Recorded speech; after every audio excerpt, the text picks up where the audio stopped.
mercado lo que busca es, o sea, rompo, separo, divido, analizo separando, dividiendo, y después el capital se hace cargo de los segmentos más rentables. Y los menos rentables los expulsa. Que lo haga otro. Que lo haga el chiquitaje, digamos, otro más chiquito, una empresita más chiquita, que lo haga otro. Pero me apropio de lo que tiene renta.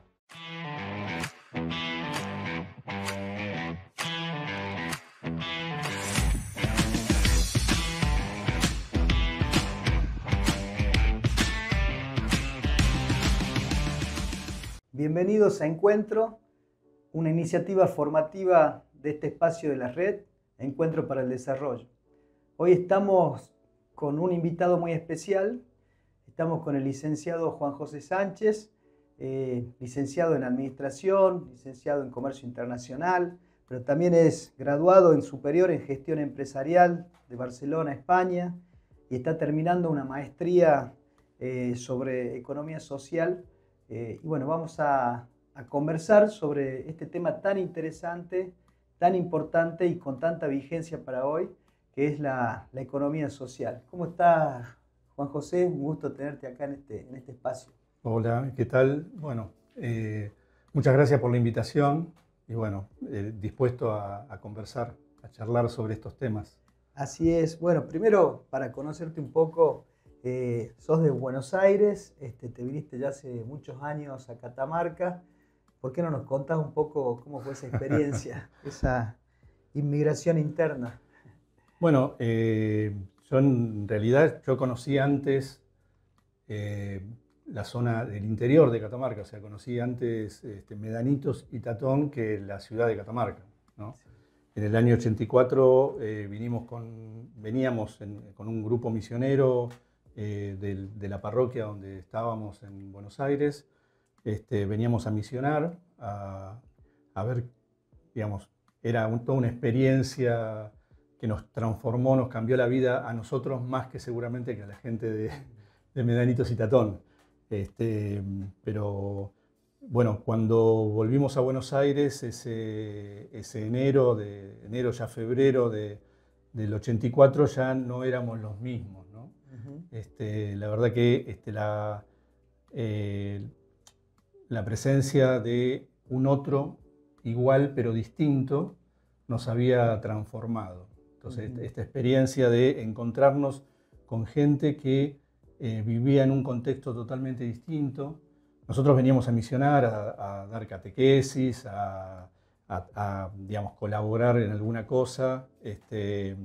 Veníamos con una parroquia, con curas, con una monja que era de Catamarca. Digamos, veníamos a tener una experiencia acá de misión. Y la verdad que terminamos transformados completamente. Desde ese momento, bueno, yo me puse a trabajar. Yo estaba estudiando ingeniería mecánica, no podía conciliar lo que estaba estudiando con la realidad que presencié, que veía, digamos, básicamente con la dignidad de un pueblo que sobrevivía a situaciones que eran desconocidas para mí. Todos los que veníamos también nos sentimos transformados por eso.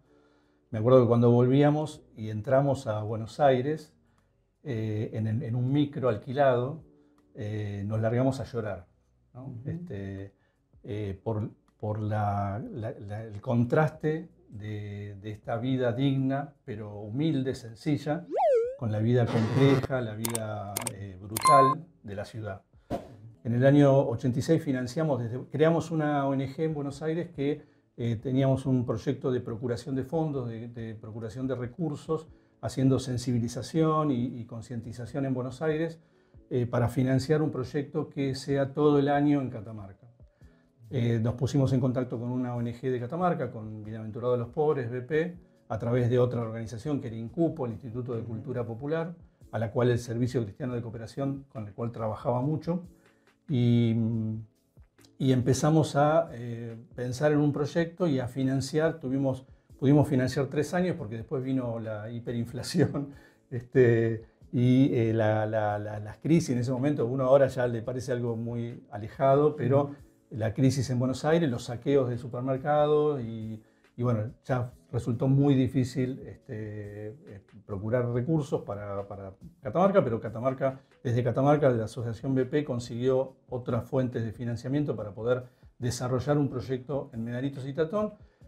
Fondos internacionales, ¿no? Fondos internacionales, y hoy podemos ver que hay una asociación Campesinos de la Baucán que tiene una radio, que tiene tractor, tiene equipos, tiene un fondo rotativo. Digamos, bueno, un poco eso nació en ese momento, digamos. Digamos, nació en realidad por la fuerza y la tenacidad de la gente de Medanitos y de Tatón, ¿no? Pero nosotros tratamos de poner un granito de arena ahí. Después vino el trabajo con BP, primero reconstruyendo un molino campesino que ahora no está funcionando, pero bueno, que pudimos trabajarlo, y un molino campesino de maíz, de trigo, y después, bueno, un proyecto de mejoramiento en el secado de fruta, donde, digamos, nosotros aprendimos mucho con eso. Aprendimos, digamos, nosotros aprendimos y para no volver a cometer los mismos errores, digamos, básicamente. Bueno. Pero nos equivocamos mucho y aprendimos mucho. Y con ese proyecto yo me vine a Catamarca. Nos radicamos acá en el 94, 95, ya estábamos radicados acá. Sí, lo interesante es que también reflejar que vos en tu carrera y en este compromiso que tenés con este sector y fundamentalmente con todo lo que representa la economía social y solidaria, has podido estar en distintos espacios, ¿no? Has podido vivir desde distintas dimensiones. Has estado, bueno, venís de una familia de emprendedores, después bueno, sos docente, investigador, o sea, del mundo académico también estás analizando y estudiando. Fuiste parte de las organizaciones como BP o la cooperativa Juanito Contreras, integraste las comisiones, fuiste parte muy importante. Fuiste asesor técnico también privado, seguramente de varias organizaciones, y también estuviste dentro del Estado gestionando políticas públicas, así que es muy interesante que puedas tener una mirada integral al respecto. Y ya profundizando o entrando en tema, me gustaría, no sé, como primer disparador, conocer o que nos cuentes a todos qué es la economía social, de qué hablamos cuando hablamos de la economía social y por qué también la necesidad de agregar esa segunda palabra, ¿no? Solidaria. Sí. Bien, bueno, digamos que la economía social y solidaria es un campo que está en producción, está en construcción, se está construyendo. Uno podría hablar de economía social como la economía, digamos, desde una idea, desde digamos, la idea de los socialistas utópicos, digamos, del siglo XIX y las primeras cooperativas, que en realidad fueron anteriores. Digamos, hubo cooperativas o formas cooperativas muy antes, digamos. La hubo también acá en formas cooperativas en América. Sí. Pero además, digamos, también hubo autóctonas, pero también, digamos, formas que se pueden asimilar a eso, pero también, digamos, hubo formas cooperativas anteriores, digamos, en el fines del siglo XVIII, que son asemejables a lo que uno hoy ve como las fábricas recuperadas, ¿no? Empresarios que entraban en lockout patronal y los empleados que se hacían cargo de la fábrica. Esas fueron formas cooperativas que no perduraron porque los molieron a palos, básicamente, digamos, los combatieron a sangre y fuego.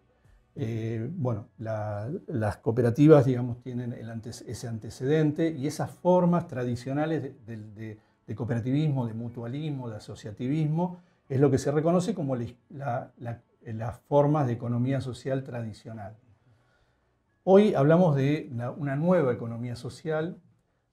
Uno podría ver, digamos, desde las experiencias empíricas, desde la realidad, que vemos en la realidad que se puede asemejar a esas ideas de economía social, Pero además hoy hay un campo de reflexión muy grande, hay un marco conceptual muy importante en todo el mundo de lo que es la economía social y solidaria, y hay también experiencias de política pública en economía social y solidaria. Básicamente la economía, digamos, partimos de que toda economía tiene algún principio ético, ¿no? Uno, digamos, los economistas liberales digamos, y todos los economistas, lo que se puede definir como la economía económica, no identifica a qué ética responde, pero se responde a la ética de la especulación, básicamente. Digo, esto no es peyorativo, o sea, responde al mecanismo, básicamente la economía de mercado, la economía de mercado, no con mercado, porque con mercado hay muchas formas económicas con mercado, pero una economía de mercado que se basa en decisiones que tienen que ver con la especulación del costo-beneficio, básicamente. O sea, no es que no tenga una ética o que no persiga un bien común, sino que piensan que esa es la forma de alcanzar el bien común a través de la especulación o del libre juego de oferta y de demanda, el mecanismo de precios. Entonces, básicamente, todo puede ser medido de esa manera. Eso es una ética en particular. Desde la economía social se plantea otra ética que no es nueva, que existió desde siempre, desde hace mucho tiempo. Precapitalista, digamos, y postcapitalista también. Que tiene que ver con la defensa de la vida, con la reproducción ampliada de la vida, la reproducción o sea, nosotros, la economía básicamente es el sistema que se da a una sociedad, el sistema de principios, el sistema que se da a una sociedad para resolver en cada momento histórico la reproducción de la vida, de la humanidad. Digamos, aplicando recursos que, digamos, uno podríamos discutir después otro tema si son escasos o no, qué pasa con eso, pero administrando recursos, produciendo, intercambiando, acumulando en función de la reproducción de una comunidad, básicamente es eso. Y a través del tiempo, o sea, intergeneracional. Eso es algo básico para que la humanidad pueda seguir existiendo, y eso es la economía. O sea, entonces, desde esa perspectiva, la economía social busca reencastrar lo económico dentro de lo social. Lo económico no es una ley universal, sino que tiene que ver con un funcionamiento de la sociedad, con una construcción social e histórica. Eso sería como el gran. Después podemos hablar un montón de qué es. Vamos a ir profundizando de a poquito en el tema.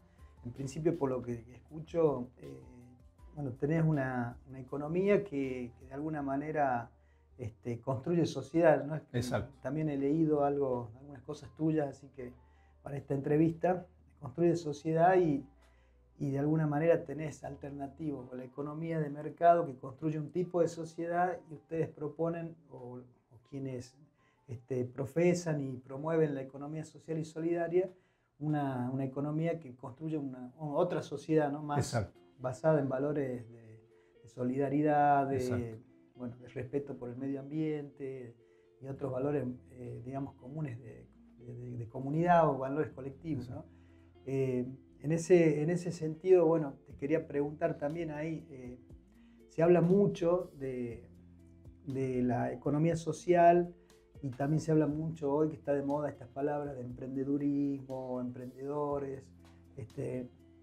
Me gustaría ver si podemos hablar un poquito de eso, qué es cada una de las cosas, cuál es la diferencia, qué opinión tenés también. Bien, básicamente lo que nosotros vemos hoy en el barrio, en el campo, en todos lados, la mayoría de los casos que nosotros vemos son emprendedores populares, podemos decir, que no tienen la lógica schumpeteriana, digamos, de ese emprendedor que va al frente, que es innovador, que está, digamos, ese lobo que está permanentemente buscando hacer una diferencia y salir adelante y generar un valor nuevo, digamos, o diferencial, generar un diferencial con el cual obtener un excedente y con eso poder, esto no se ven, la verdad que cada vez se ve menos, pero poder tener un excedente y ese excedente reinvertirlo para poder crecer, desarrollarse,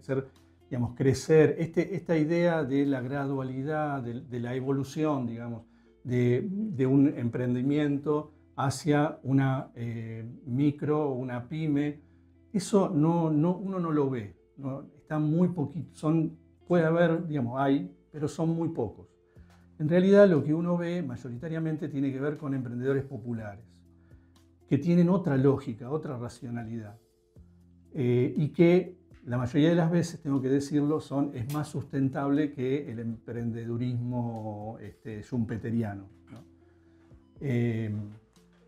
Básicamente, la diferencia es que un emprendedor popular, la lógica no tiene que ver, bueno, ahora ahora desde hace bastante se habla de en lo urbano, el emprendedor popular urbano, de una, digamos, de una economía campesina, la campesinización de la economía urbana, ¿no?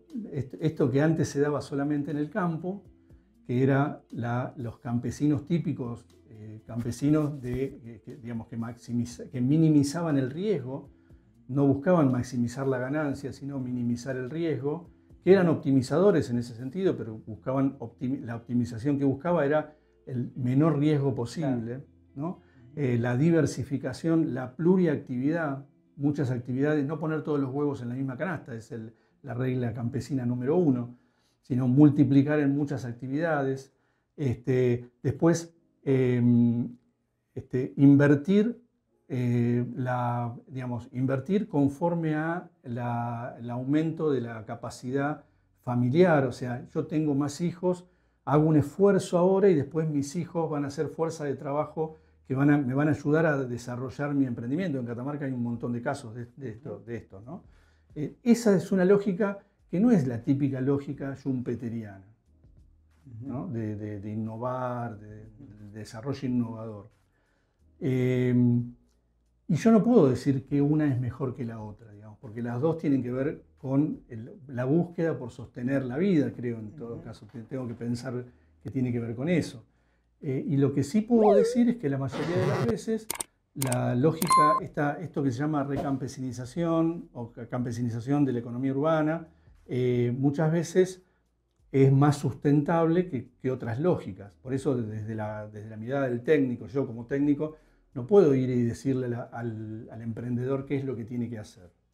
Nosotros no trabajamos de esa forma. Yo cuando estuve en la función pública, los técnicos, los promotores, los asesores, tenían prohibido decirle qué hacer al emprendedor. Acá se han cometido muchos errores por decirle qué hacer al emprendedor, ¿no? O al productor en el campo también. O sea, ¿Cómo era el método que empleaban? Claro, por ejemplo, ¿Acompañaban? Nosotros, claro, lo que hacíamos es acompañar y primero entender cuál era la lógica del emprendedor. Tratar de entender, de hecho mi trabajo de tesis tiene que ver con eso precisamente. ¿Cuál es la lógica del emprendedor? ¿Por qué hace lo que hace? ¿Cómo hace para vivir? Yo lo que le decía a los compañeros que trabajaban conmigo es, descríbanme cómo hace esta familia para vivir. Y ojo con modificar algo de lo que esta familia hace. Porque la economía de un emprendedor, de sectores populares, es una economía que está en el filo entre la vida y la muerte, digamos, para decir, entre el hambre y entre comer y no comer.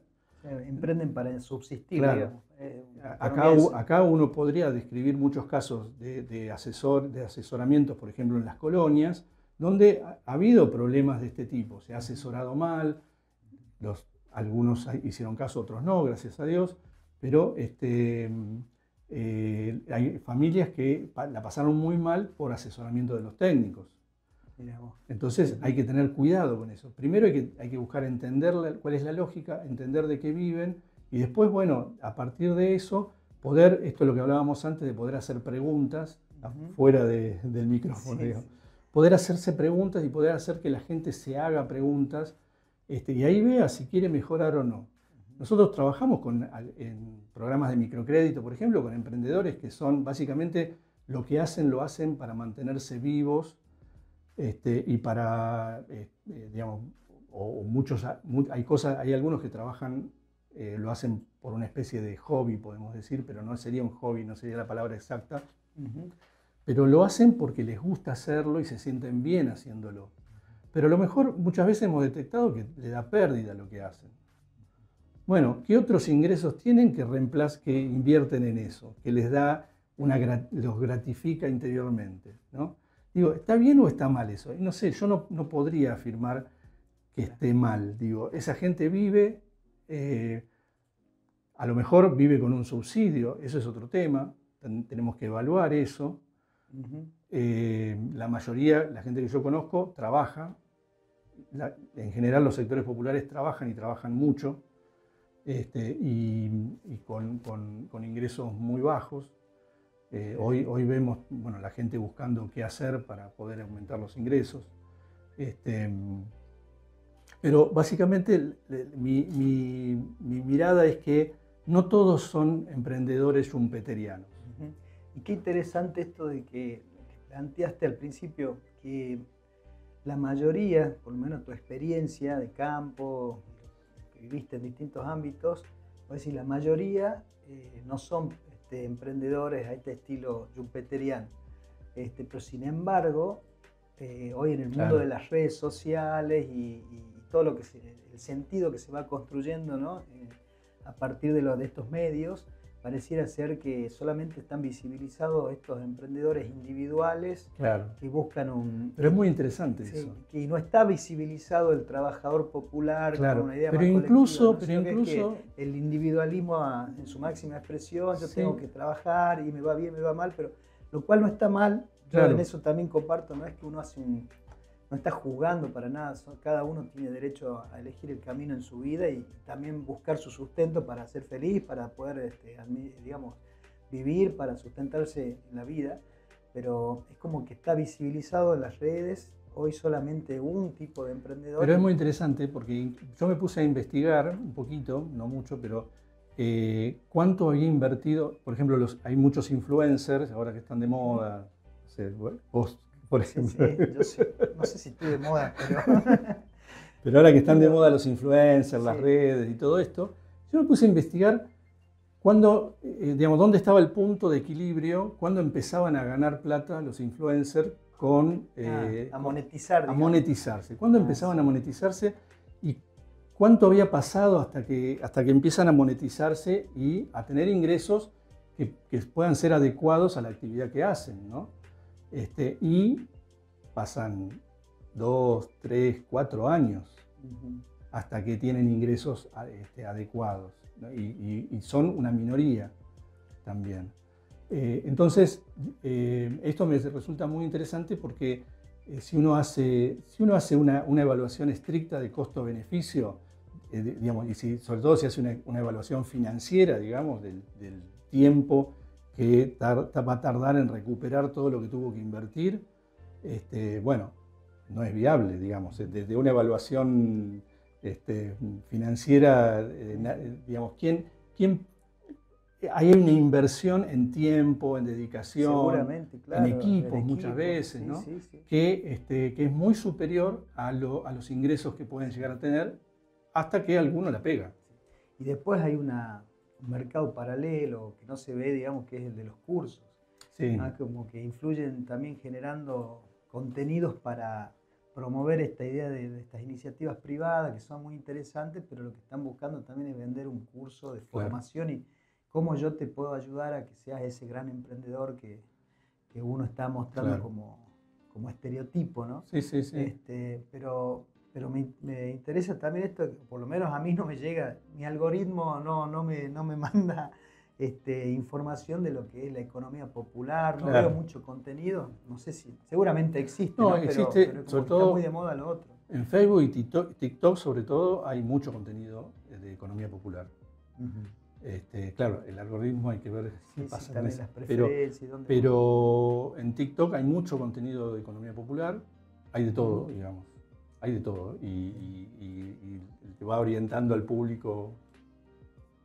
Pero, digamos, ahí es necesario también decir que la economía popular no es economía social y solidaria, ¿no? A ver, contá un poco de eso. Claro, lo que nosotros decimos es que la economía popular podría llegar a ser un paso previo a una otra economía. Pero hoy no es una economía social, no es una economía social y solidaria, no es una economía donde no haya explotación, no haya, digamos, violencia incluso. Si uno piensa en la Feria de la Salada, que está muy estudiada, es otra cosa, digamos, no es economía social y solidaria, es una otra cosa que tiene que ver con la hibridación de formas tradicionales, culturales, con el neoliberalismo, ¿no? Es lo que algunos llaman, una autora en particular, Verónica Gago, llama el neoliberalismo desde abajo, ¿no? O sea, hay un neoliberalismo que se impregna desde abajo y que genera cosas como la salada, como las ferias, bueno, digamos, va impregnando las ferias tradicionales por ahí de lógicas que son de explotación, que son de otro tipo. Es como un lado B del neoliberalismo, de la economía neoliberal, porque también esas ferias venden cosas que están por fuera de, digamos, de la legalidad, digamos, ¿no? Cosas que están falsificadas, pero de alguna manera el que consume no tiene acceso al bien original y va a buscar eso como algo parecido. Sí, digamos. Sí, está dentro de esa lógica. Igual nosotros creemos que es, digamos, a ver, lo que planteamos es que no va a ser, digamos, lo que planteamos es que de ahí tiene que salir el germen para construir una otra economía, puede salir de ahí el germen para construir una otra economía. ¿Tienen esperanza de que pueda salir de ahí? No solo esperanza, sino hay experiencias que plantean esto, y bueno, hay experiencias que muestran esto, ¿no?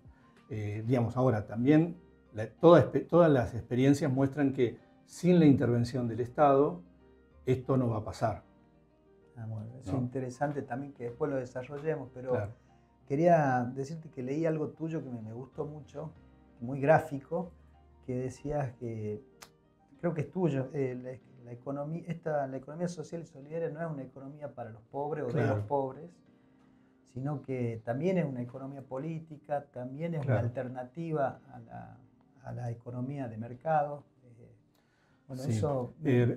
Rodolfo Pastore, de la Universidad de Quilmes, plantea 4 tipos de economía social y solidaria, las 4 miradas que hay sobre la economía social y solidaria. La primera es la economía de pobres, una economía de pobres, para pobres, digamos. Esa es una idea con la cual, digamos, nosotros no, digamos, es una idea que existe desde desde la necesidad de la caridad, de la ayuda, de la filantropía, ¿no? Que ayuda de arriba hacia abajo, que viene siempre de arriba hacia abajo, y digamos, de alguna manera desprecia las capacidades que tiene un sector muy importante de la sociedad, porque estamos hablando de 1/3 de la sociedad, para hacer números redondos, digamos, ¿no?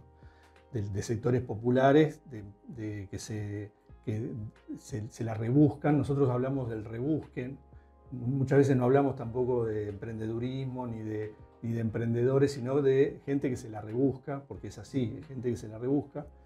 Y esto ya desde fines de los 80, principios de los 90, con la crisis de la hiperinflación, ya se veía que, y había quienes hablábamos de este tema, de que la economía popular es una economía del rebusque. Y hay mucha potencialidad en eso, primero. Entonces, no es una economía de pobres para pobres.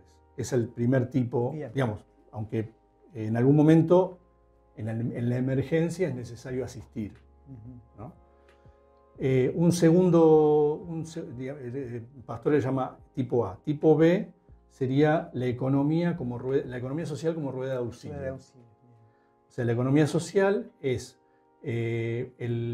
un complemento lo que no funcionó bien en el mercado ni funcionó bien en el Estado, lo tiene que hacer la economía social. Es lo que en la década del 90 se hablaba del tercer sector, digamos, tiene alguna idea también con la filantropía del siglo XIX, digamos, bueno, no existe el Estado, se acabó el Estado, entonces la sociedad que se ayuda. O sea, lo que deja fuera el mercado se Claro, tiene que hacer cargo la economía social. La economía social y solidaria, sí.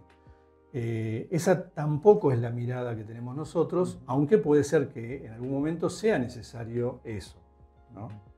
Y Rodolfo Pastore plantea esto, que en algún momento, en algún lugar, es necesario acompañar de esta manera. Después, el tipo C, que plantea Pastore, dice la economía social es una reforma política, social y política, ¿no? Bueno, la mayoría de las leyes de economía social que salieron con el kirchnerismo, digamos, y algunas anteriores también con el menemismo, la mayoría de las legislaciones y de los programas que surgen desde el Estado tienen que ver con esto, cómo reformamos, si uno se acuerda, bueno, el monotributo, digamos, surge el monotributo social, la ley de la Comisión Nacional de Microcrédito, la ley de microcrédito. Todas estas son reformas que se le hacen desde la política, digamos, al ordenamiento social.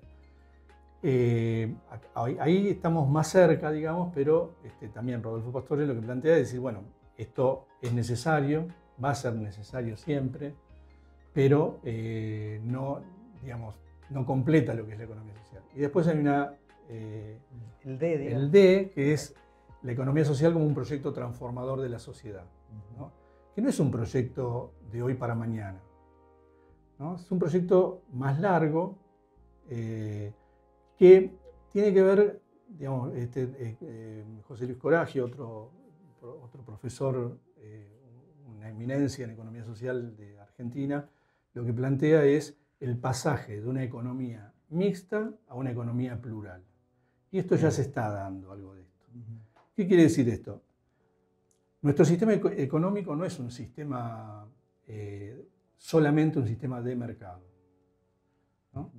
Si nosotros consideramos la mirada liberal, o neoliberal, lo único que vemos son empresas negociando, comprando, vendiendo, incluso comprando y vendiendo fuerza de trabajo, comprando y vendiendo capital, dinero, comprando y vendiendo cosas, voluntades. Eso es una parte, Coragio llama un subsistema, no es un sector, es un subsistema. Hay un sistema que funciona así. Hay una parte del sistema que funciona así. Hay otra parte del sistema que es un sistema de economía pública. Existen las empresas públicas, existe la acción del Estado, y existe la redistribución, la asignación jerárquica, existen organismos públicos que intervienen, que proponen cosas, que es muy interesante, que hacen incidencia redistributiva, incluso cuando parece que están haciendo obra pública. Claro, ¿no? También. O sea, cambian el uso del suelo. Todas esas son operaciones económicas. Y cambian los valores de inmobiliarios por acciones que hace el Estado. El Estado que impactan en la economía. En el mercado, sí. Por otro lado, bueno, y están las empresas públicas, que ni que hablar. O sea, también. La intervención directa en la economía. Pero por otro lado, también lo que se plantea, que se está empezando a reconocer, porque no queda otra, porque desborda, algunos dicen, bueno, rebalsa por todos lados, es la economía popular. Existe un sector, claro, pero existe un sector económico, un sistema económico que tiene que ver con el cuidado, con el rebusque, con el asociativismo, con el juntarse con el otro, con el juntarse con el vecino, que tiene que ver con, bueno, entre nosotros, entre los vecinos nos damos cuenta que falta algo, vamos y lo hacemos, ¿no?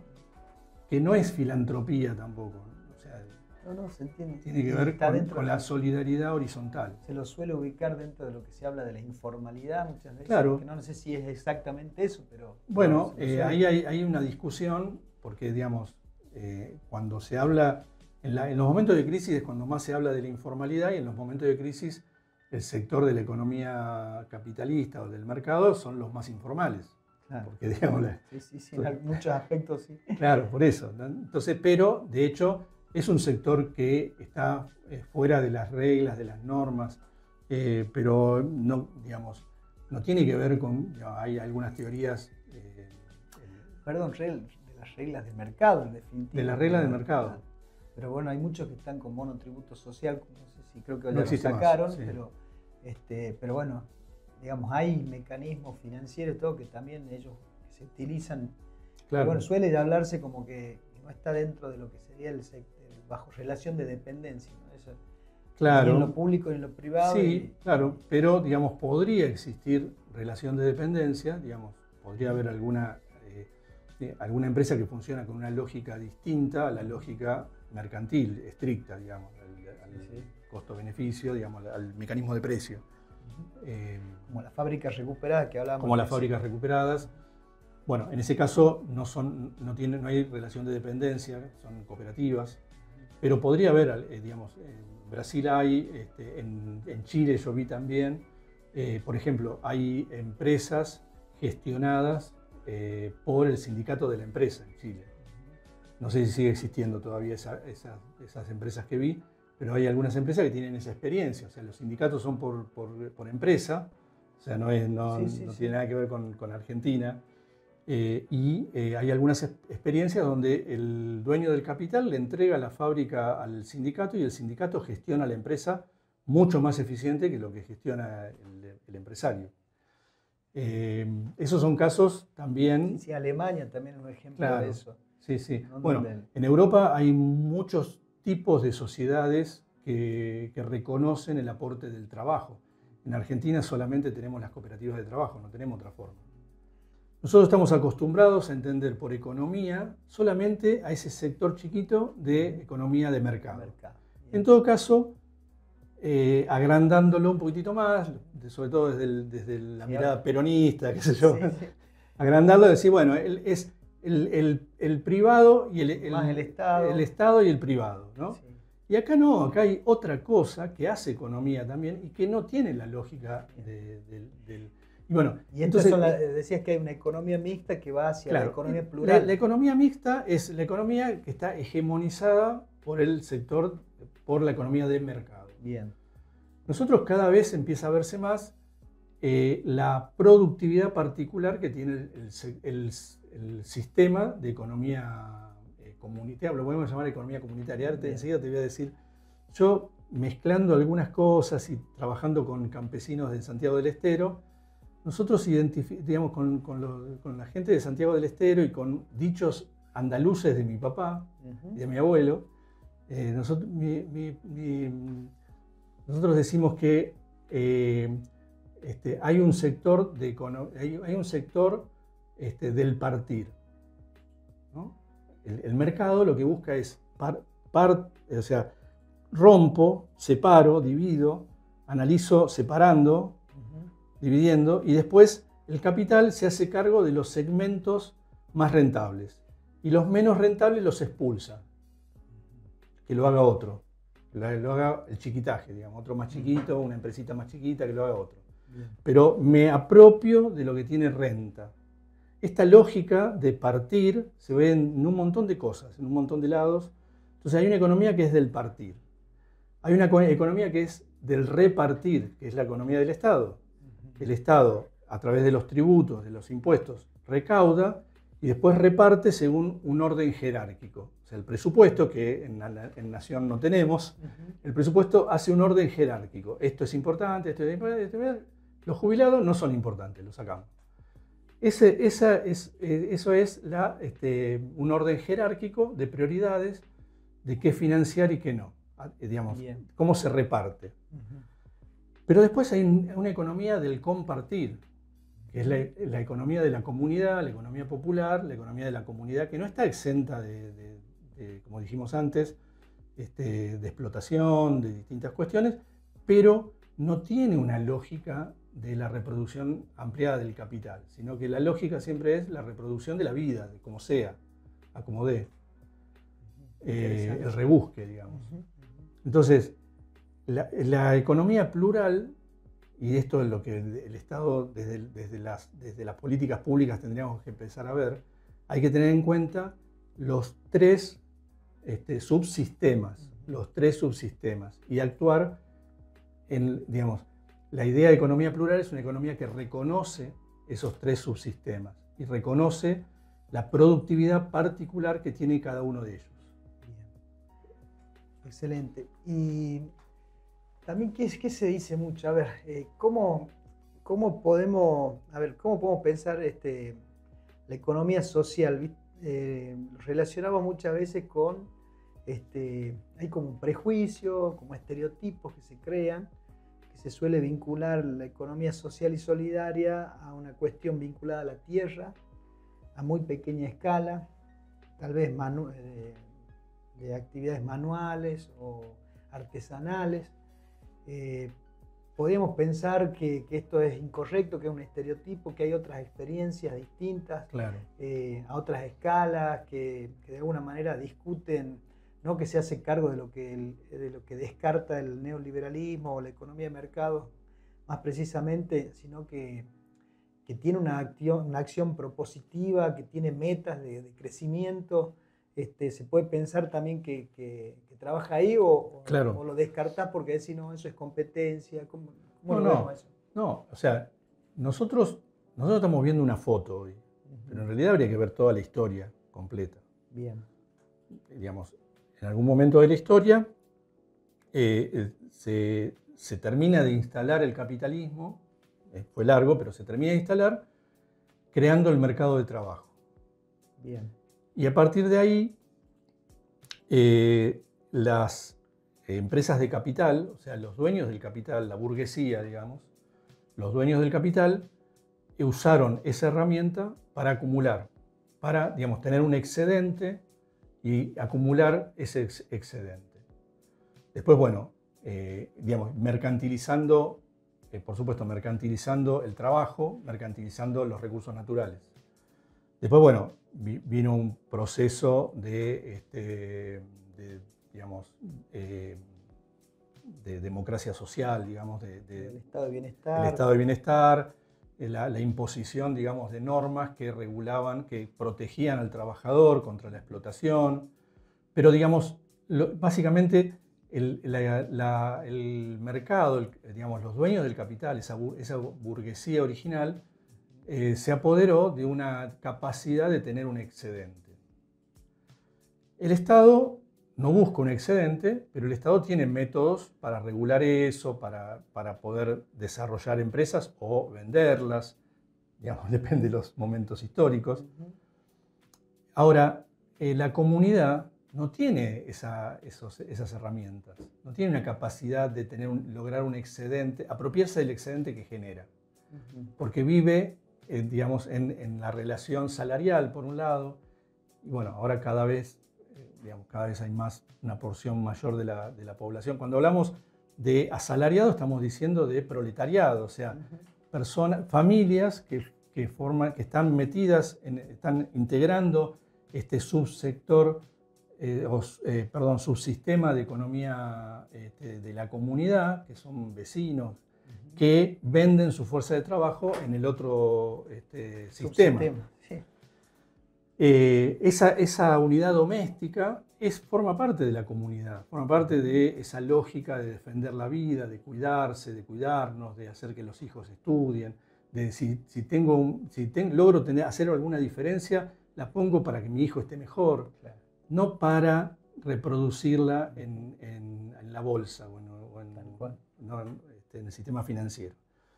Entonces, no hay, pero digamos, hay experiencias que logran despegarse de esto. Digamos, podemos nombrar muchas.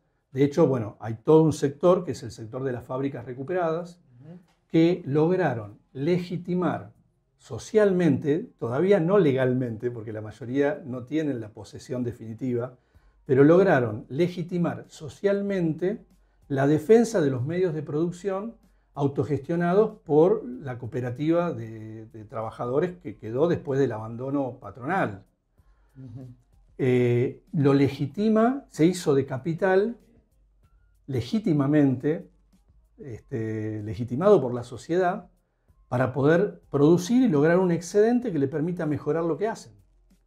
Bien. Y ahí tenemos un montón de fábricas recuperadas que están en esos procesos. Bien. En Argentina son como 300. Que son grandes, que se hicieron cargo de después tenés cooperativas grandes. Claro, bueno, hay un montón de cooperativas de servicio. Por ejemplo, Córdoba tiene el 70% del territorio cordobés, la energía eléctrica la brindan cooperativas de servicio. ¿Por qué? Porque el Estado o los privados no le es rentable esa parte. Es la parte del campo, la parte más alejada. En el 70% tienen el 30% de los usuarios. Claro. Y con eso tienen que llevar adelante empresas que tienen que ser rentables. O sea, ¿qué quiere decir que tiene que ser rentable? Que tiene que hacer que la cosa funcione. No que obtengan una renta, porque son cooperativas, son sin fines de lucro. No hay una renta, no hay, digamos, todo lo que logran obtener lo reinvierten no lo pueden, o sea, bueno, hay alguna experiencia interesante. Por ejemplo, yo estuve en Devoto. Devoto es toda una comunidad que es toda cooperativa y mutual en Córdoba. Mirá vos. Es impresionante. A partir de una mutual muy antigua, qué sé yo, se fue desarrollando todo un sistema, un ecosistema, diríamos ahora, de cooperativo de economía solidaria. Y yo pasé por ahí, yo sabía de la experiencia, nunca la había podido ir a visitar, bajé a un supermercado y traté de comprar algo al supermercado. No pude comprar nada porque yo no era socio. Ajá. O sea, todo el pueblo es socio del supermercado y todo el pueblo compra en su supermercado. Después está la cooperativa obrera. Tiene supermercados desde Bahía Blanca para el sur y ahora está teniendo algunos otros. La cooperativa obrera todos los fines de año redistribuye su resultado, el excedente, lo redistribuye a sus asociados en proporción a la utilización que hizo, a las compras que hizo en el supermercado. ¿Se entiende? Sí, y eso es muy grande. Después tenés el Banco Credicop. Banco Credicop, sí. Ahí ¿cómo funciona? El Banco Credicop, bueno, yo ahora soy el presidente de la comisión de asociados. Cada filial tiene una comisión de asociados ad honorem. Y es un banco cooperativo, es una cooperativa que tiene, digamos, ahora estamos próximos a hacer la asamblea, tiene una asamblea donde van delegados de todas las filiales. Tiene un consejo de administración formado por algunos de los delegados votados en la asamblea. Y funcionan como el Banco Credicop es una cooperativa. Alguien que abre una cuenta, se le descuenta una cuenta corriente, se le descuenta de esa cuenta un peso, que es el capital social. No tiene el capital abierto, o sea, nadie puede poner más. Todos ponen un peso, que es el capital social para ser socio del Banco Credicop. ¿Pero le brinda créditos a cualquier persona o solamente a los socios? Solamente tenés que asociarte para poder, tenés que abrir una cuenta para poder tener crédito, para poder tener beneficios del Banco Credicop. Pero ¿qué quiero mostrar esto? Entonces, el Banco Credicop calcula la rentabilidad mínima necesaria para poder desarrollar todos los proyectos que tiene el banco, para estar actualizados y brindar los mejores servicios a los asociados. Y además, el Banco Credicop mantiene, digamos, en momentos donde hay un cambio tecnológico, el Banco Credicop mantiene los empleados, no echa a nadie, no se despide a nadie, no se cierra ninguna filial. Al contrario, se expande más. Porque la idea no es obtener digamos, con los beneficios de la automatización, de la banca de internet y todo eso, lo que se busca no es obtener una renta mayor. Lo que se busca es brindar un mejor servicio. Entonces lo que se hace, lo que está haciendo el banco es destinando más recursos humanos, más, digamos, factor humano a la atención de los asociados, al mejoramiento de la atención de los asociados. Entonces, digamos, a la pregunta inicial era, ¿es posible? Claro. Entonces, no solo que es posible, es necesario, que Claro. también se puede pensar la viabilidad Exacto. de la economía social sin renunciar a los valores Claro, vos tenés, de la misma. en Europa vos tenés un montón de cooperativas. Bueno, también el caso,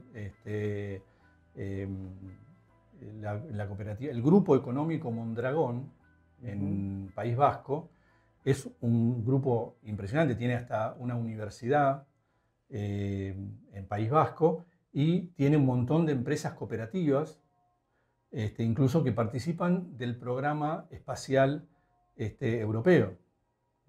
Hay muchas. ¿Qué otro tipo de organizaciones encuadrarían dentro de lo que llamamos la economía social y solidaria? Tenés me dijiste, las fábricas recuperadas, que son cooperativas, este tipo de cooperativas, y después, ¿qué otra? Después, por ejemplo, vos tenés, por ejemplo, bueno, no sé, hay un montón de agropecuarias. De una familia también, por supuesto. Y la ¿no? familia, claro, la familia. Personas que se asocian. Claro, la unidad, digamos, dentro de la economía social y solidaria puede entrar un montón, digamos. O sea, no solo cooperativas, digamos, para aclararlo. Exacto, sí. Incluso empresas privadas que deciden voluntariamente, por ejemplo, coparticipar las decisiones al personal, como te conté, Bien. de empresas de Chile y de Brasil también. Empresas que los dueños del capital, y bueno, en Europa también hay, los dueños del capital forman parte de un directorio, pero no gestionan la empresa la gestionan los trabajadores. Hay figuras legales que habilitan eso también. Después tenés, qué sé yo, el Banco Palmas.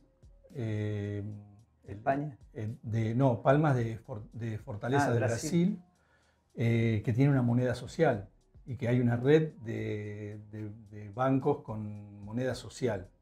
O sea, una moneda paralela, una moneda complementaria. En algún momento, digamos, hubo algún conflicto con el Estado brasilero y metieron preso, estuvo preso el presidente de la asociación, pero después se vio que no era ningún delito, porque en realidad era una moneda comunitaria local, que tiene circulación local y que es autogestionada por la comunidad, ¿no?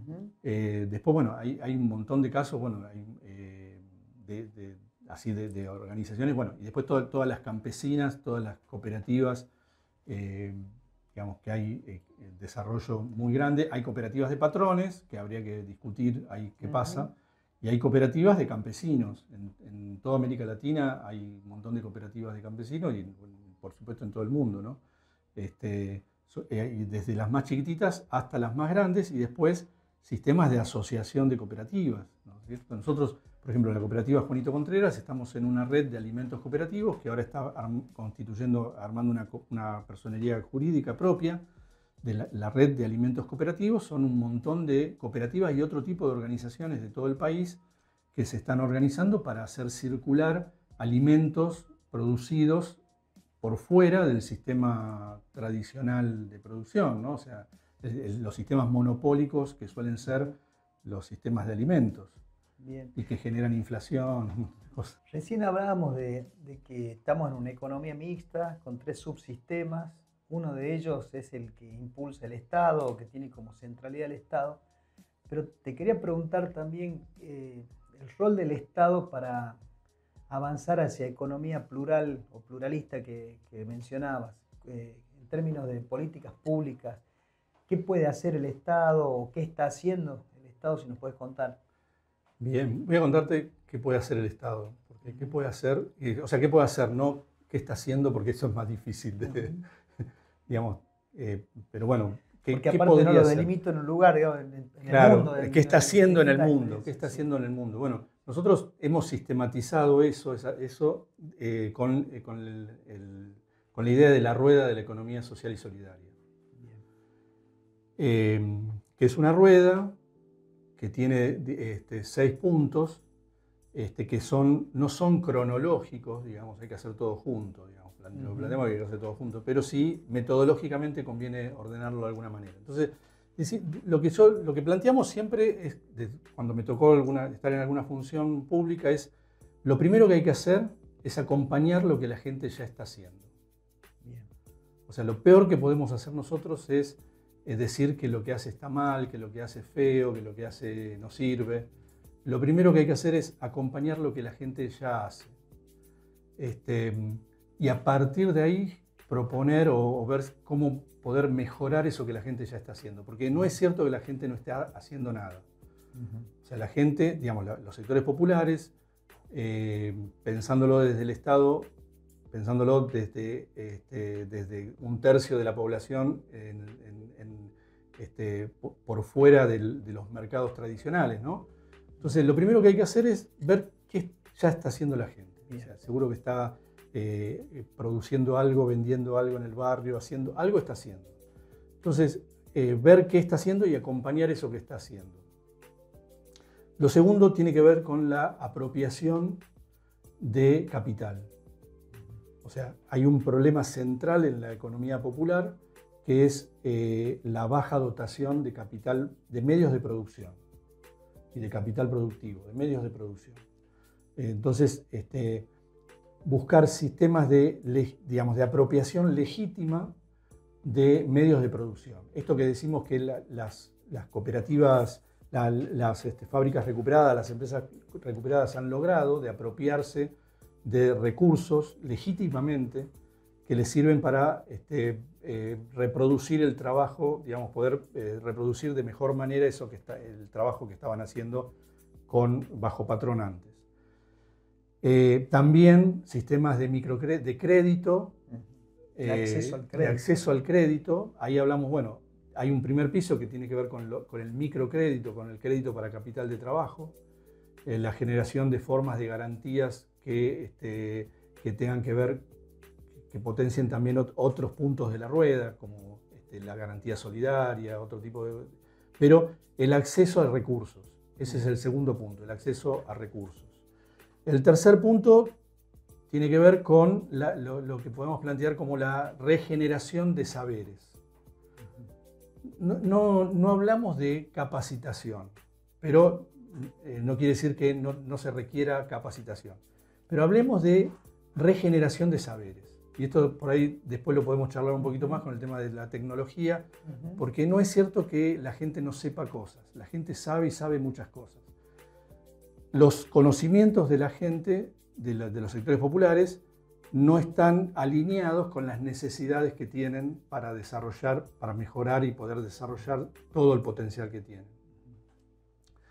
El cuarto punto tiene que ver con la legitimación del trabajo popular.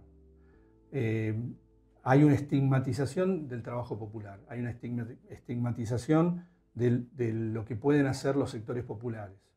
Entonces, digamos, cualquier diagnóstico que hagamos nos va a decir que la mano de obra catamarqueña es de baja calidad, de baja productividad, digamos. Que no quieren trabajar. Que no quieren trabajar. Bueno, eso es una imagen estereotipada y falsa.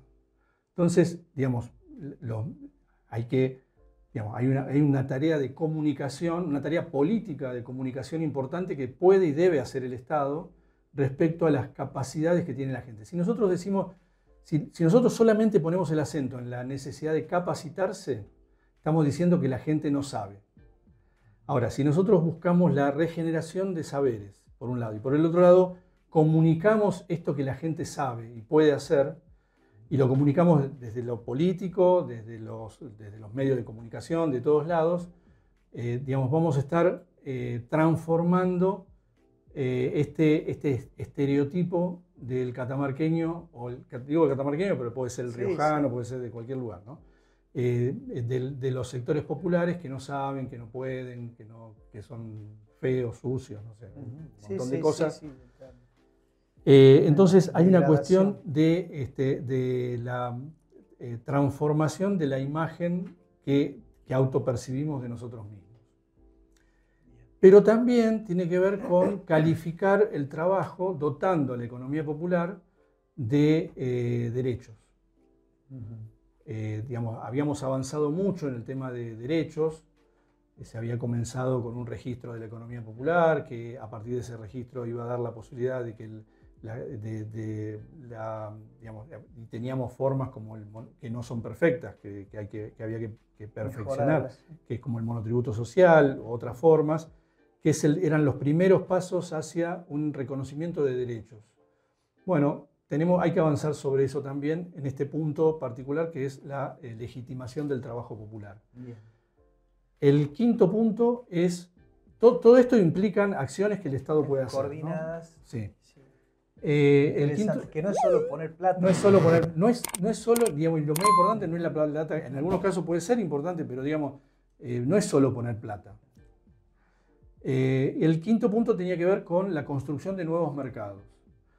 Por ahí desarrollamos ferias, cosas que yo me alegro que hoy tengamos una feria en la Plaza 25 de Mayo, digo, que antes no podíamos tener, pero hace falta generar, bueno, tenemos el poncho, tenemos la experiencia de la carpa Chalay en el poncho, que es una experiencia muy importante de construcción de otros mercados, pero digamos, no basta con eso, ¿no? Hay que ver otras formas de vinculación, y acá digo también hay un punto central en esto que tiene que ver con la producción de alimentos, la producción y la comercialización de alimentos de cercanía.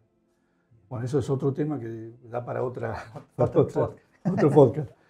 Pero bueno, la construcción de otros mercados que no estén centrados en el lucro, digamos, sino en la producción de bienestar para la comunidad. Bien. Y por último, algo que les cuesta mucho al Estado, que es el reconocimiento del poder popular y el empoderamiento de los sectores populares y de las organizaciones digamos, cuando tengamos un Estado, digamos, digamos, pensando con las diferencias, digamos, históricas, ¿no? Pero pensar en la idea de la comunidad organizada, la idea peronista de la comunidad organizada, sí, que no surge, digamos, que surge de Perón, digamos, pero que es anterior y que surge por un lado, de toda la doctrina social de la Iglesia, desde la Renum Novarum y Quadragésimo Anno, las encíclicas papales, que tienen esta idea, ¿no? De la comunidad organizada. Bueno, ahora el Papa Francisco también, Fratelli Tutti, digamos, la idea de la casa común y la necesidad de que la comunidad se organice, no para competirle al Estado, sino para, digamos, o al mercado. O al mercado. Sí. No, tampoco para hacer el complemento, el hijo bobo que... Claro. No, sí. Sino para poder hacer lo que el Estado y el mercado no pueden hacer, que es estar atento al cuidado de la comunidad, de todos. Entonces, fortalecer organizaciones de la comunidad. Esto que pasa en Devoto hoy. Un montón de organizaciones que están fortalecidas, a lo mejor tienen dificultades con el Estado, digamos, vamos a decirlo también, pero que requieren que sean reconocidas y en su particularidad, que no va a ser competirle en una elección. Claro. Y digamos, no tengamos miedo tampoco si van a competir en una elección, digamos. Seguramente. Pero fortalecer las organizaciones, poder trabajar con las organizaciones de la comunidad, lo que en algún momento se ha hecho en Catamarca, digamos, la Carpa Chalay es un ejemplo de eso. La co-construcción y la coproducción de políticas públicas con el empresariado, con, digamos, el Estado y con el ordenamiento del Estado y con la comunidad, coproduciendo políticas públicas en favor de esta economía plural, de la construcción de esta economía plural. Ese podría ser, esta rueda de la economía social es un proyecto de economía social y solidaria en un territorio específico, ¿no? Perfecto. Juan José, me gustaría tocar un tema que es interesante, creo que lo hemos conversado en la previa también, sobre, bueno, estamos viviendo un mundo insertos en una era digital, plena revolución tecnológica, se habla de una cuarta revolución tecnológica. ¿Cómo se inserta la economía social y solidaria en este nuevo mundo, o en este mundo que estamos atravesando? Bien. Yo ahí primero tengo que decir una cosa, que es, digamos, no hay que hablar de tecnología cuando hablamos de este nuevo mundo. Hay que hablar de nuevas tecnologías. Exactamente, sí, tecnologías hubo siempre. Claro, bueno, el libro, eso, la lapicera. pero digamos, hay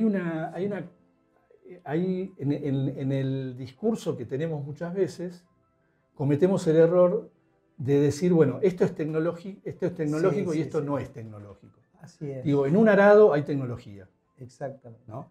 O sea, si hablamos de tecnología, tenemos que hablar de saberes aplicados a la resolución de problemas. De problemas de la comunidad, de problemas sociales, problemas humanos, digamos.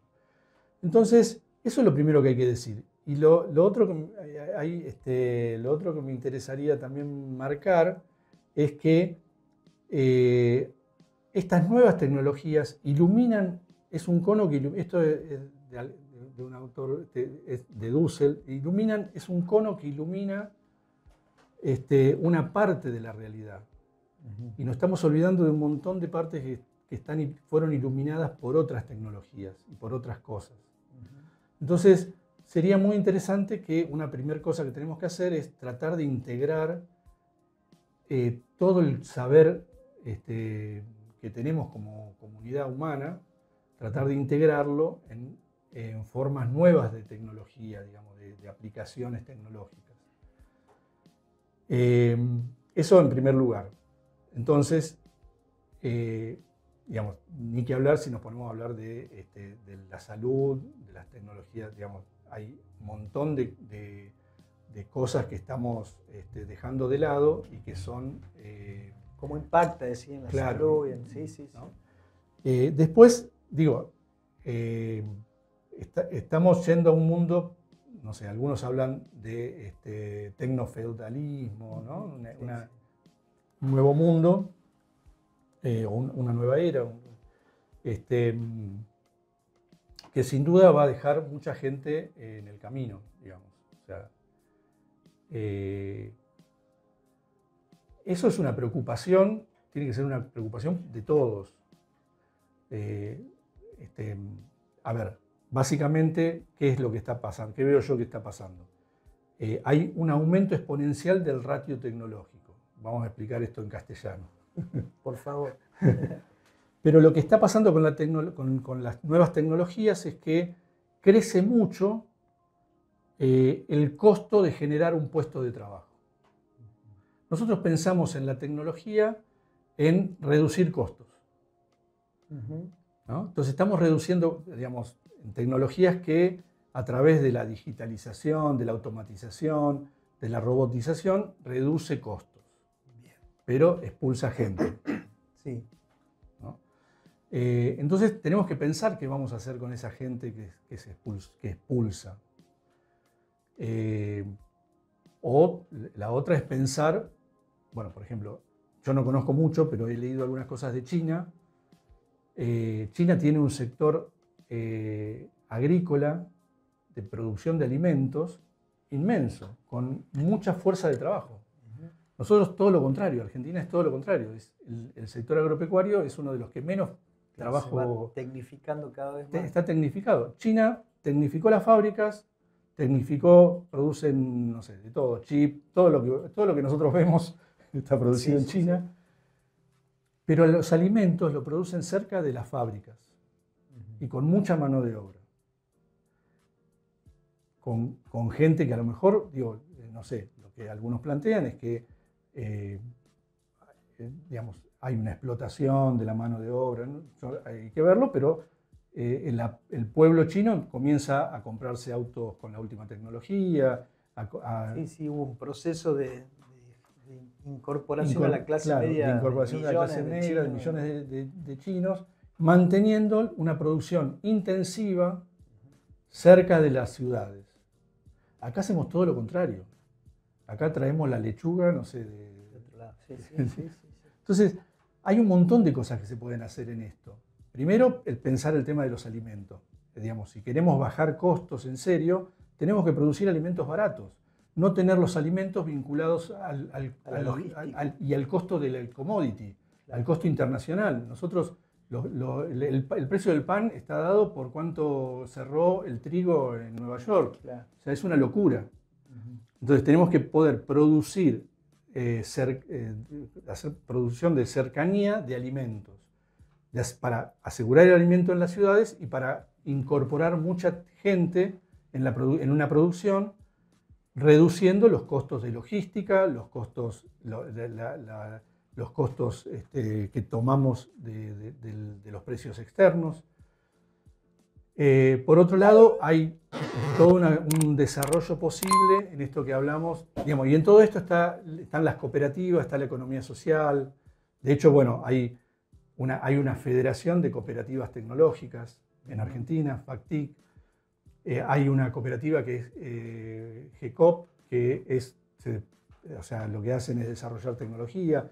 Hay cooperativas que trabajaron en proyectos aeroespaciales, en otra época, digamos, de Argentina, cuando había proyectos aeroespaciales. Digamos, hay desarrollos que se pueden hacer con cooperativas, con formas asociativas. Las formas cooperativas, el gobierno anterior digamos, el Instituto Nacional de Economía Social y Asociativismo y Economía Social, el INAES, había planteado la posibilidad de que las cooperativas puedan ser de tres personas que constituyan una cooperativa para producir algo en conjunto y comercializarlo en conjunto. Cooperativas de trabajo, estamos hablando. Esas eran cooperativas que eran específicas para generar grupos de producción, de desarrollo de tecnologías, de resolución de necesidades en grupos de profesionales que se ponían a programar, a desarrollar tecnología. Eso se puede hacer, es posible hacer eso, y después todo el tema de las industrias culturales.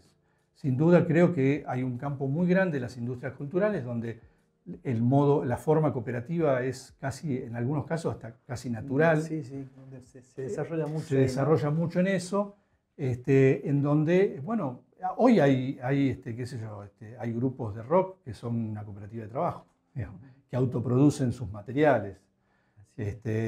O sea, por un lado, por lo que estoy haciendo una reflexión sobre lo que dijiste, por un lado, frente a este nuevo escenario marcado por la era digital y por la revolución de nuevas tecnologías, la economía social y solidaria puede ser de alguna manera quien contenga a un sector de la sociedad que no puede, que es descartado por ese mundo. Contenga en el buen sentido. Desde una alternativa de vida y económica, exacto, ¿no? Medio de vida. Y de formación y de crecimiento. Exactamente. Y por otro lado, se aprovechan las oportunidades que brinda esta revolución para ser parte y ser protagonista a partir de formatos basados en ideas de economía social. Exacto. Como lo que acaba de decir, las cooperativas, los grupos, después también, diferentes modos de agrupamiento. Después también, o sea, lo que está pasando en el resto del mundo, y es lo que hay que tener cuidado, es no volver a formas pre-taylorianas. O sea, que es también lo que está pasando en muchas partes del mundo. A ver, ¿podés desarrollar eso? Claro, o sea, ¿cómo se compite cuando tenés una industria que que aumenta el ratio tecnológico, aumenta el costo para generar un puesto de trabajo? O sea, se invierte para expulsar gente. ¿Cómo se compite en territorios digamos, subalternos, dependientes, en la periferia de la periferia, ¿no? Bueno, en muchos lugares se está compitiendo, volviendo a formas pre-taylorianas, digamos, de antes de la segunda revolución industrial, digamos, la tercera, no me acuerdo, de la segunda revolución industrial, sin derechos sociales, o sea, totalmente precarizada. Digamos, uno, por ahí a mí me pasa que, porque también las redes sociales me segmentan de esa manera, pero yo veo muchos videos y me preocupo en investigar un poco sobre eso en Pakistán, en muchos lugares, en pueblitos, donde se reemplaza las tecnologías, se hace lo contrario de lo que está pasando en los lugares centrales. Se reemplaza las tecnologías, las nuevas tecnologías por mano de obra precarizada, mal paga. O sea, la forma de competir es bajando los costos laborales. Entonces se ve muchas veces personas que están trabajando en condiciones que para nosotros serían horribles, ¿no? Produciendo mercancías de bajo contenido tecnológico, muy bajo contenido tecnológico, en formas totalmente precarizadas. Entonces, eso es lo que habría que evitar, ¿no? Pero bueno. Hay dos cosas antes de ir cerrando este episodio que me surgieron como interesantes a escucharte de esto. Primero, la economía social y los derechos, ¿no? La economía social fundamentalmente y los derechos a la seguridad social, ¿no? Porque, bueno, cuando uno está en relación de dependencia, ya sea en el Estado o en un sector privado, le hacen aporte, bueno, cómo funciona y qué alternativas hay digamos, para cuidar a las personas que están en el mundo de la economía social y para que tengan una vejez, digamos, digna, ¿no? Es muy interesante porque uno cree que el sistema, digamos, de la seguridad social es contributivo. Digamos, nos han enseñado que hoy no es. Por eso, hoy no es contributivo. Hoy el Estado pone, claro, el 40% o tal vez más, se financia de impuestos. Claro, ¿no? Creo que hoy llega creo, al 60%. Pero, bueno, o el 40%, 40% no, sí. Pero por eso, o sea, ¿por qué hacer diferencia entre un asociado cooperativista? Pero, perdón, y ampliando esto, sí. Aún lo contributivo pasa a ser costo empresario y lo termina pagando el asalariado cuando va a la góndola, cuando va a comprar. Claro, indirectamente. Indirectamente lo termina pagando el asalariado. O sea, si no tenemos una política pública que regule en serio, que cada vez resulta más difícil también, ¿no? Pero una política pública que regule en serio, digamos, que básicamente si no tenemos una política que sea realmente una política tributaria que sea progresiva, claro. No, es inviable cualquier financiamiento de cualquier sistema de seguridad social. O sea, hoy no lo decimos nosotros acá, qué sé yo, porque somos peronistas. Esto en todo el mundo es así. Todo el mundo está diciendo hay que cobrarle más a los ricos. Hasta hay alguno que dice, cóbrenme más por favor, porque es un escándalo esto. Sí, hace un par de años en Estados Unidos los principales empresarios claro. Redactaron una carta y le mandaron al gobierno exigiendo o pidiendo que les cobren más impuestos. Claro, o sea, los impuestos a la riqueza, los impuestos a la acumulación excesiva, digamos,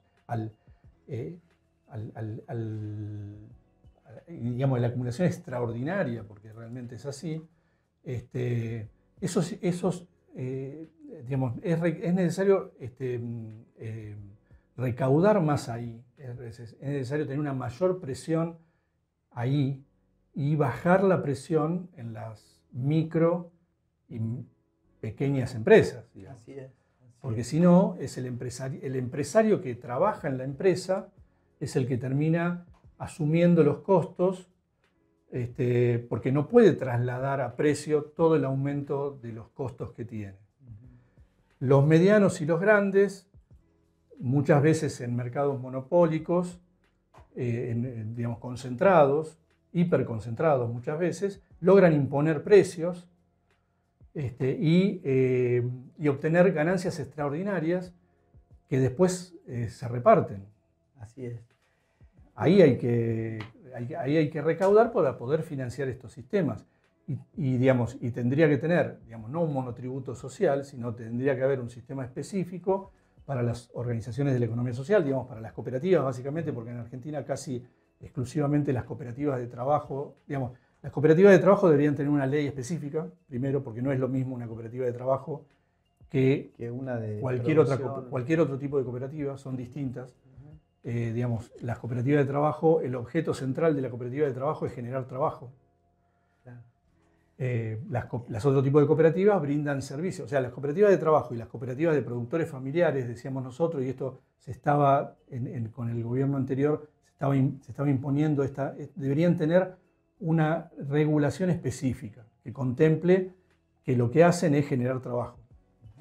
Y bueno, y lo otro que me gustaría, digamos, preguntarte, y es que, bueno, subyace de toda la conversación, pero claramente hay un vínculo entre la economía social y solidaria mucho más cercano con lo que es el cuidado del medio ambiente, Claro. que otro tipo de economía, ¿no? Claro, hay dos vínculos que tendríamos que plantearlo. Uno es el tema digamos, la mirada de género, que no necesariamente está, pero debería, pero en una economía, y digamos, ahora se plantea cada vez más, en una economía verdaderamente social y solidaria, es una economía feminista, digámoslo, en un mundo machista, en un mundo patriarcal, es una economía feminista, claramente feminista. Y por otro lado, es una economía... ¿A qué te referís con eso? Lo que me refiero es que tiene en cuenta las construcciones sociales del patriarcado, digamos, de la dominación masculina. Bien. Que hace que las mujeres ganen menos, que las mujeres, digamos, que rara vez puedan acceder a puestos de jerarquía. Todas estas cuestiones que también son muy caras, digamos, también desde la economía social nunca no se han tenido en cuenta, digamos, muchas veces no se han tenido en cuenta. Hoy en día se empiezan a tener en cuenta y hay que tenerlas en cuenta. Todo el tema de la economía del cuidado, ahí también hay otro sector importante donde la economía social y solidaria tiene mucho para dar, donde, digamos, ese es otro sector importante. Para mí también la educación es otro sector importante que no le estamos dando bola. Y te decía del medio ambiente. Y el tema del medio ambiente también, por supuesto, porque, digamos, la economía social y solidaria, básicamente, digamos, una ética de la vida no puede destruir el medio ambiente, no puede destruir el ambiente, digamos. Entonces, lo que se plantea es digamos, que una economía social y solidaria digamos, tiene que tener, digamos, está centrada en la naturaleza, en la naturaleza interna, que es la capacidad del trabajo del hombre, del género humano, digamos, varón y mujer, la capacidad de trabajo, la realización en el desarrollo de actividades humanas, que podríamos decir que tiene que ver con el trabajo, y la naturaleza externa, o sea, el ambiente en el que todos nos desarrollamos. Bien. Bueno, Juan José, creo que hemos tocado muchos temas, muy interesantes todos. Creo que estamos cumpliendo con el objetivo de este podcast y de la asociación que es de esta iniciativa, que es aportarle valor a las personas que por ahí nos puedan escuchar o ver. Así que muy agradecido, muy interesante la charla, y bueno, si querés decir alguna reflexión final. No, yo también quiero agradecer, y creo que son muy necesarias estos canales donde podamos, no sé, sea un espacio más donde podamos militar estas ideas, ¿no? O sea, donde podamos hacer conocer, por un lado, por otro lado, ojalá, digo, también hayamos dejado muchas preguntas y tengamos otra oportunidad para juntarnos de nuevo y a reflexionar sobre esas preguntas, porque acá, digamos, insisto, la economía social y solidaria es un campo en desarrollo, en construcción, por un lado, y por el otro lado, siempre nos van a quedar preguntas, ¿no? Entonces, y bueno, y agradezco mucho esta posibilidad. Y invitar a tu podcast también, que tenés, ¿no? Que tiene que ver con lo de bueno, las preguntas, sí. ¿Cómo se llama y dónde lo podemos Bueno, encontrar? en Spotify pueden ir a La Pregunta Correcta. La Pregunta Correcta, Juanjo Sánchez. Lo buscan, no sé si lo encontrarán, pero bueno, tenemos un episodio nada más, es un podcast que es audio nada más. Y bueno, vamos a ir sacando, vamos a tratar de ir publicando en medios y después haciéndolo audiolibro, digamos, audiolibro. Buenísimo, bueno, muchísimas gracias. No, gracias José. a vos. Muchas gracias también a los chicos de la producción. Nos vemos en el próximo episodio.